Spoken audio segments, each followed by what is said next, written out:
Okay, now Wei will present how to build the utility function adapter for CWM. Okay, thanks, Anna. Oh, okay. Oh, that's right. Hi, everyone. So I'm Wei Chai. I'm a solutions architect working on both the CWM product as well as the RAC product, the Router Automation Kit. So I'm here to talk about how to build a utility function adapter for the CWM. I have to click here. So what is an adapter? It's a Golang module. It invokes an action in an outside system from within a CWM workflow. It uses protocol buffers as the adapter interfaces. You use either the CWM SDK or one of the XDKs if you're working with the Swagger API or some custom Yang services for NSO. So this is the adapter schema. So typically, if you are a vendor, you would build one Go module with different Go packages, with one Go package per feature. And within each feature, you will implement a list of activities to support those features. So let's talk about the types of adapters. At a high level, there are two types. There's the one that interfaces with external software systems, which are running outside the CWM. So examples include maybe REST APIs over HTTP, or the Cisco NSO RESTconf API over HTTP and HTTPS, which comes with CWM. The second type of adapter is used to perform a self-contained data processing function inside of a workflow. Examples include the JSON data schema validation and parsing of semi-formatted text for CLI text. The first one is the one that I would give you a demo on, and the second one is the one that was built for our fleet upgrade use case for RAC. And typically, you would not need to work with resources and secrets with this type of utility function adapters, but there are exceptions. So in some cases, maybe you can make use of some resources as well. So here's the CWM SDK man page. So this is the list of arguments that you would need to make use of in order to generate a skeleton project for the adapter, as well as to compile the code after you filled it all in, like by defining the header files or the proto files, and also to create the adapter that can be installed into CWM.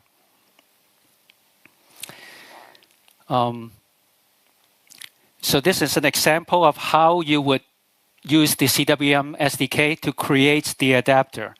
You specify the vendor, the product, the feature, and in my case, since there's no need for a resource, then you would specify the exclude resource argument. Then the output out of that command would be the list of directories that you see here. So it gives you a makefile, the adapter properties that allows you to specify versions of the adapter that you're building and the version of CWM that it should be supporting. Then there's the Go directory with the list of directories that eventually will fill in with the feature directory as well. But at this point, since you haven't yet defined the proto file yet, then the feature would be empty.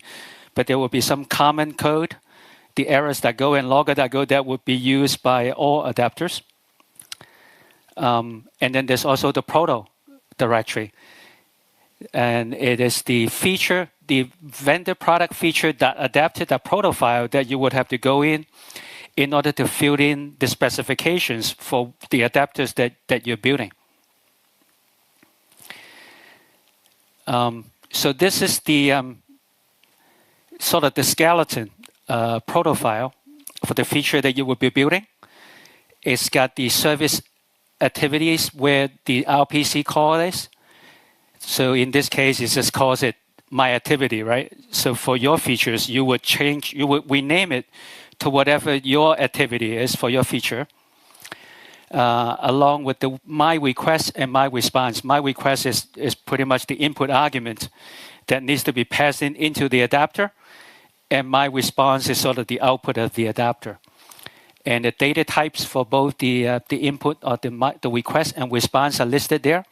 You got the string, the integer, the boolean, as well as the protobuf.value, which is pretty much any kind of data, including JSON. So with my adapter, that would mainly be focusing on for the input would be the JSON format using the protobuf.value. So after you filled out the proto file with your specification, then you would do a make on generate code. The generate code is one of the target in the make file, which will then automatically generate the skeleton Go code for you based on the definition in your proto file. So you see under the Go/feature directory, the activities.go, adapter.go, and the adapter.pb.go. The adapter.pb.go is the file where the definitions of all of the functions that are required to request for the input data that have been sent to your adapter, as well as for you to respond back to the response. All those function calls are all defined in the adapter.pb.go file. Well, this is an example of it. I did not list any of the details, but pretty much all of the definition will be included in this file. And this is the skeleton activities.go file. So it imports a few packages, and it's got a signature for this adapter function call.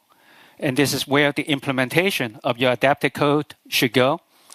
You would get the input data from the request, and then when you are done with processing the request data, then you would respond back with the response. So how would you implement your adapter code? I guess the obvious one would be by hand coding, right? The traditional way, maybe making use of some open source libraries. The second one is to auto code generation or completion tool. There's Github Copilot for VS Code, which I will be using for my demo. And then obviously to go with Golang code in VS Code, it would be nice to use the Go extension for VS Code. That will show you any sort of syntactical errors or something as you're working on your project. So let me dive into the demo right now.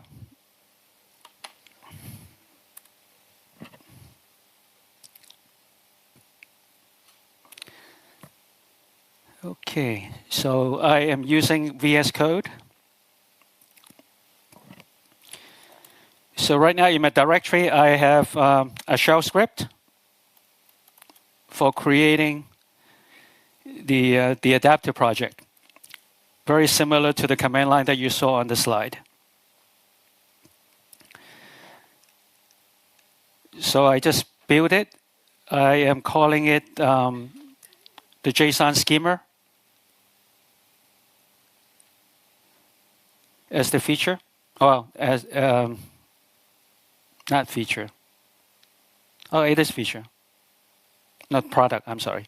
So JSON schema is the product, and validate is feature. This is an adapter for validating your JSON input against your JSON schema. So this could be used within a workflow. At this moment, CWM doesn't have a built-in function to do the schema validation, but I think at some point, maybe even the next release is going to have a built-in function. Then by then, you wouldn't need it. But the reason why I had to build this a few months ago was to do a POC for a customer. since at the time we didn't have one, that was the reason why I had built it. And originally, when I built it, I haven't yet tried out GitHub Copilot, so I just looked through the GitHub repository looking for the library to use, and then I just hand-coded it. But with this demo, I would try to use a Copilot for that. So this is a list of directory that it got generated when I ran that shell script, just like I show you on the slides. So under the feature directory is empty, right? At this point, there's nothing here yet. So first, I would need to go and populate the validate.adapter, the proto file. So this is the generic one that got generated by the SDK.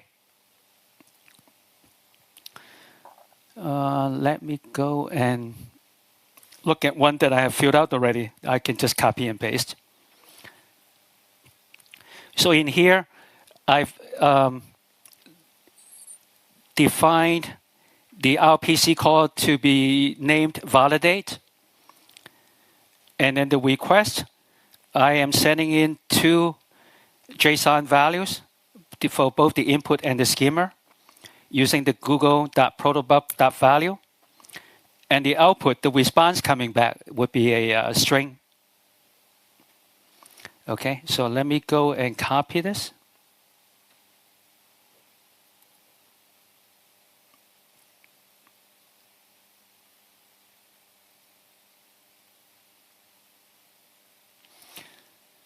Replace it with the generic one that it got generated.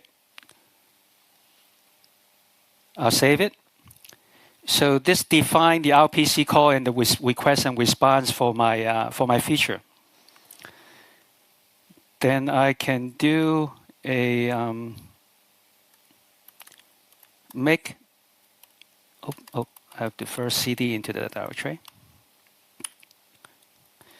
There's the make file there. So I would do a make generate code.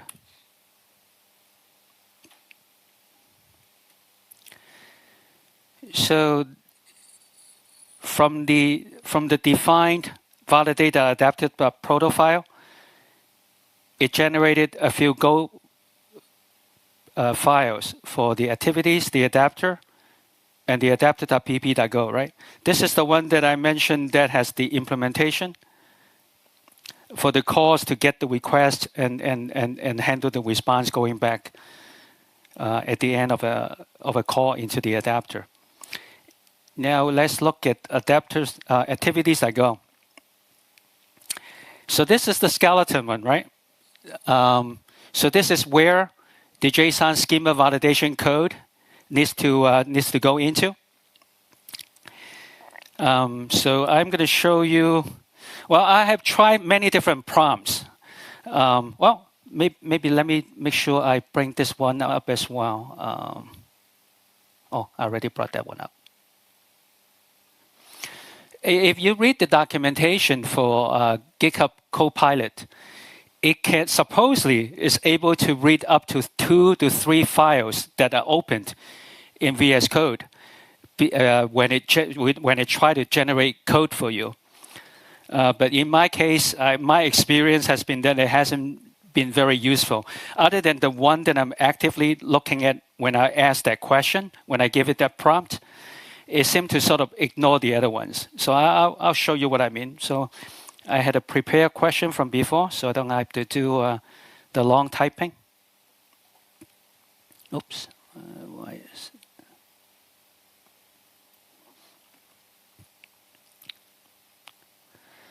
So let me type this in. Well, so basically is I'm asking it to implement this validate function by using open source library to validate request.json.input, which is the function that got implemented in the adapter.pp.go file against the getJSON schema function call, and return the response as response with output string of the validation results. So let's see what it does.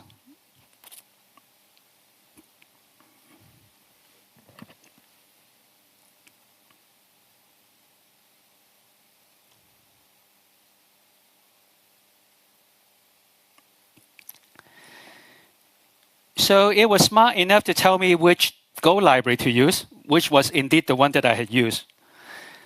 But unfortunately, it did not pick the right loader for it.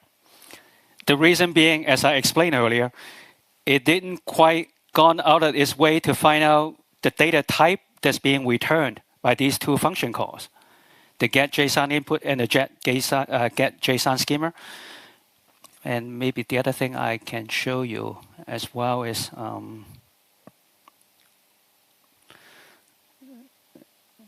let me show you the GitHub page for this Go JSON schema.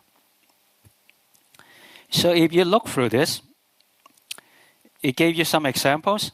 I assume maybe most of the example code doesn't use the data, the loader that is required to handle my JSON data. It seems to always be using the other loaders with the incorrect ones. So I'll show you what I mean by that.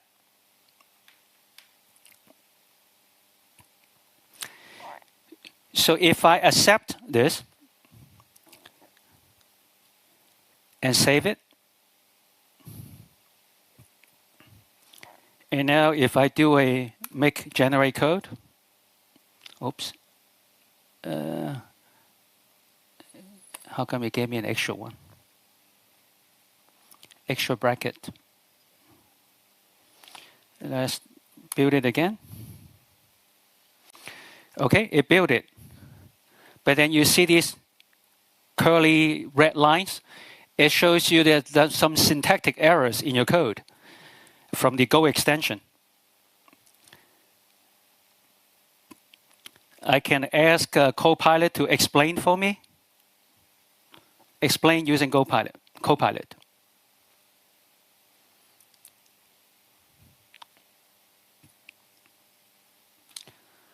Okay.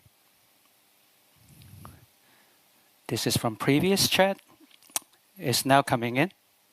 So the error message cannot use that get JSON schema function call because it's supposed to be returning a struct pb.value. But in this case, the new string loader for this Go JSON schema library is expecting to work with a string. So you can see right away that even though I had this file, in this case, I did not have that file open.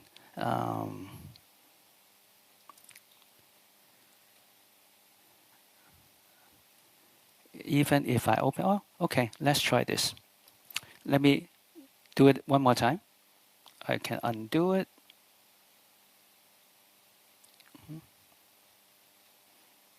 Oh, undo is here, not there.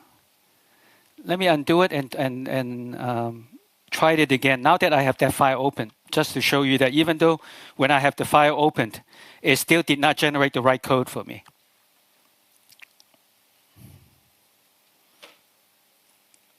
Right? So you would think that if I give this prompt to Copilot, that is supposed to go to the definition of those function calls that are specified, right? And make sure that it picked the right loader to work with the right data type. But unfortunately, it did not. Even when I have that file opened, I believe it should give me the same code. Yep, it still uses the new string loader, which expects to work with a string value. So what I can do, since I already know that this is wrong, right?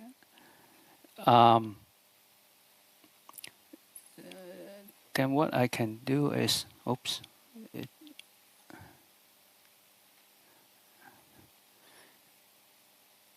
I can tell it that this is wrong.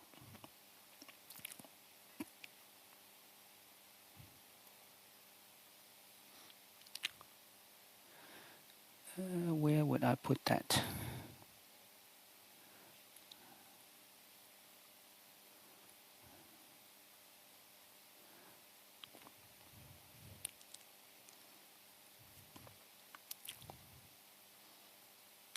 Let me put it here.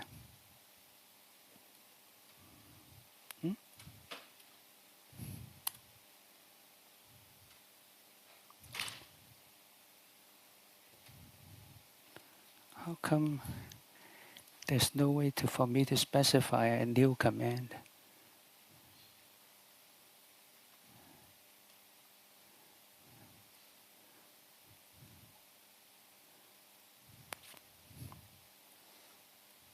Okay. Let's try this.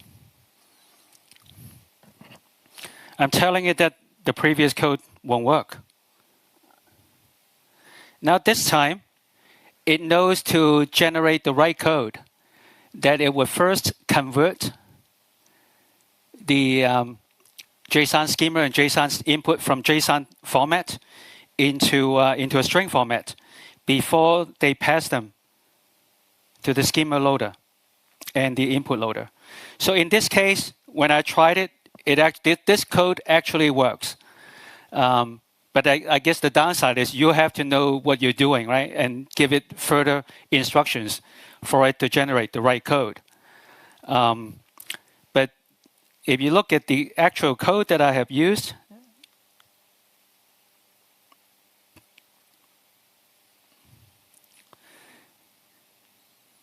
right up front, I would have picked the right loader, right? The new Go loader would be the right one to use. And those will then support the JSON data that is being defined to support by the get JSON schema and get JSON output. Okay, so let's accept this one. Save it. No errors, right? Make generate code. We can create the installable.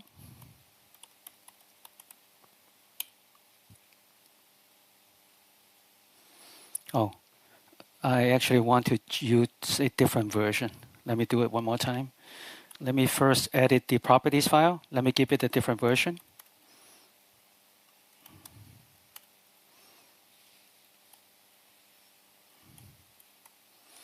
Giving it 1.0.1 because I already have 1.0.0 in my CWM instance.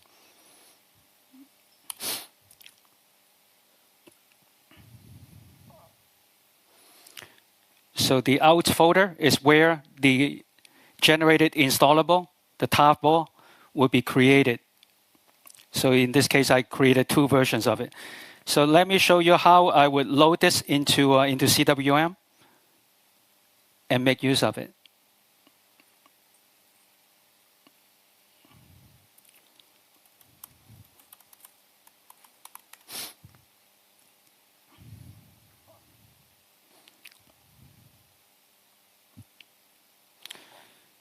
So I would do an add adapter, click this, select 1.0.1.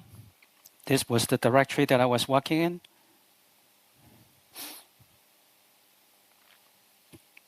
So this is using the CWM UI to install the adapter into CWM.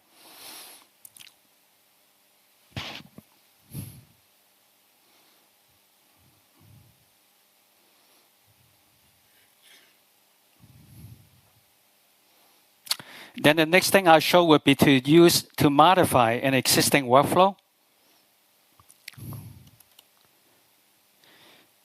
So I had this one that supported version that was called 1.0.0 that supported the 1.0.0 version of the adapter.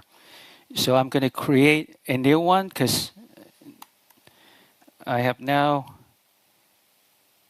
used the Go Copilot GitHub code. The other version was using my own code. So you would go down to the functions area to change the version of the adapter that you're working with. Save changes. So just to quickly go through what was in here, that I embedded the JSON schema into this workflow. And then the only thing that it really does is to invoke the adapter function to validate the JSON input that's being passed in against the embedded JSON schema. So this is the call. This is the name JSON.rpc validate, and then it will validate input against the schema. So let's run it. 1.0.1 test. I'll use the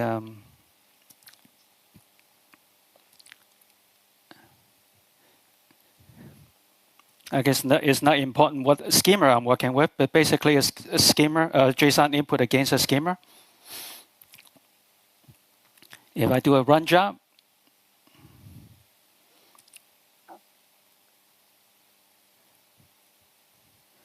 that's embarrassing. That looks like it may not be working.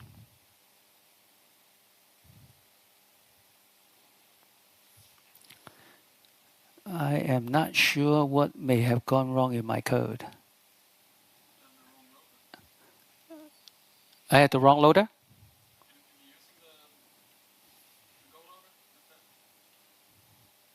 No. Oh, this one.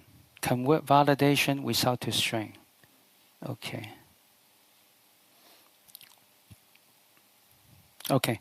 Well, so this one was slightly different from the one that I generated before. So I'm not going to debug it in real time. Only 1 minute left. But I can show you how my other one would have worked.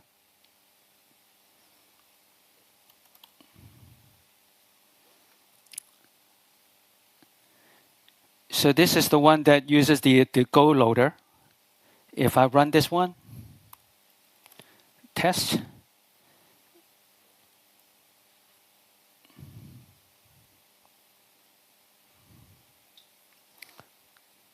Then this one will show you that this document is valid. And if we run it and change the JSON input, let me change this.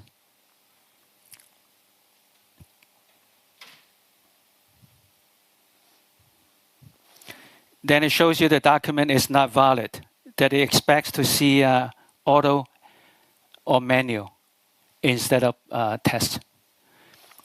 So I guess the Copilot still didn't do it quite right this time.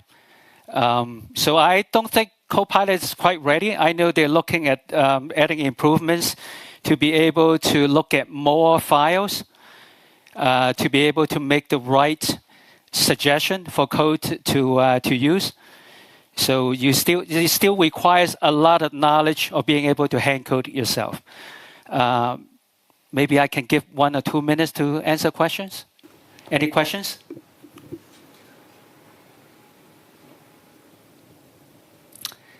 If not, then I won't take away Sandeep's time.